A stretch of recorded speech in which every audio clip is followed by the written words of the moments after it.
Christ, right? I'll be honest, doing that has enabled our church to be one of the most generous churches to that offering, and we've actually been first in the whole denomination. And we're in a small town of less than 10,000 people. Amen. You know? And I was also pointed out, because we have deacons with us, that the other first Sundays of the month, we have a deacon's offering. And we use that to help people in our church, in our community, who are in need. So, I'm almost done. And like some people, I have 3 conclusions. So this is the beginning of the first one, so don't relax yet. So, why ABC? Why do we believe so much in supporting the ABC projects when it comes to global mission projects? And we almost exclusively support ABC missionaries and partner church organizations. And we know there are many, many fine organizations doing great ministry. But if we don't support ABC ministries, nobody else will. There are lots of Christians who will support World Relief, which is a great organization. There are lots of Christians who will support, Compassion, this, that. If we don't support the ABC, there will be no ABC. That's right. So we've got to do that first. And we know that if we're supporting an ABC missionary or a partner, we know that they've been vetted, they're doing worthwhile work, they've got a legitimate Christian focus and fiscal integrity. So this has been important to us. One other thing we've done is we've been a part of creating or supporting large projects like ETC that we did years ago. We've worked, as many of you have, with Dee Dee and Teddy Opernov at Sophia Baptist Church. And again, you don't have to do something all yourself. Find out, partner with other churches. Partner with the region. All right, so, summary. If the pastor makes missions a priority, it will be a priority for the congregation. Build a good team and be engaged locally, regionally, and globally. Support our region. Support our denomination and our missionaries and our partners. We're part of a family, and we all should support it as we're able to. I would encourage you to identify a few of our IM missionaries who you can develop stronger personal ties with. Have them come to your church. Again, it helps to make missions personal. Partner with other local nonprofits and share the love of Christ in practical ways. Why is being involved in missions important? It's because we're living in dangerous times. Amen. Dangerous and divisive times.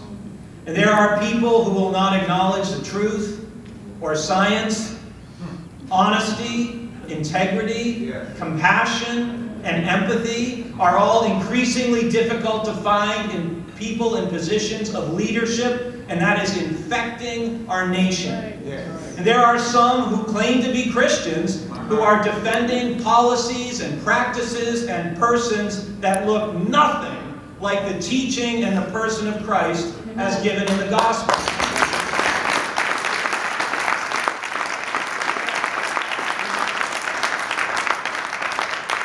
There are powerful forces both inside and outside our nation that have a vested interest in people living in fear and seeing those who look or speak or act or believe differently, or even who belong just to a different political party as the enemy to be feared. And those of us who are followers of Christ, we believe a very different story, and we need to be sharing it openly and passionately. We believe in a God who calls us to love the Lord with all our heart, soul, mind, and strength. We do not check our brains at the church door when we come in. And we believe in a God who calls us to love our neighbors, all our neighbors, any neighbors, especially our neighbors who are in need, as Christ has loved us. And that same Christ commanded us to go into all the world, to all people, to be witnesses of His love and His mercy and His grace, and to make disciples of all nations, not just our nation, not just of people who happen to look like us, or speak like us, or agree with us. In Revelation chapter 7, beginning in verse 9, John tells us what heaven is going to look like. I love this passage.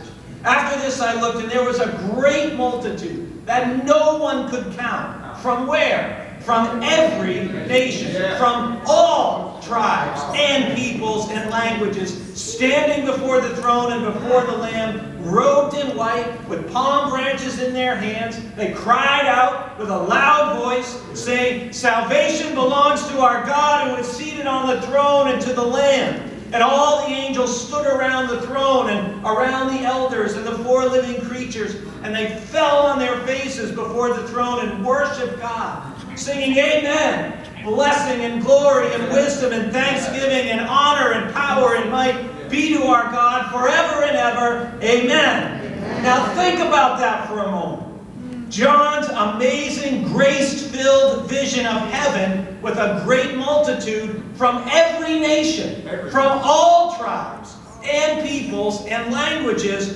can only be fulfilled if we do the work of mission here on earth. God has given us the power to change, truly, heaven and earth. So let's use it. Amen. Amen.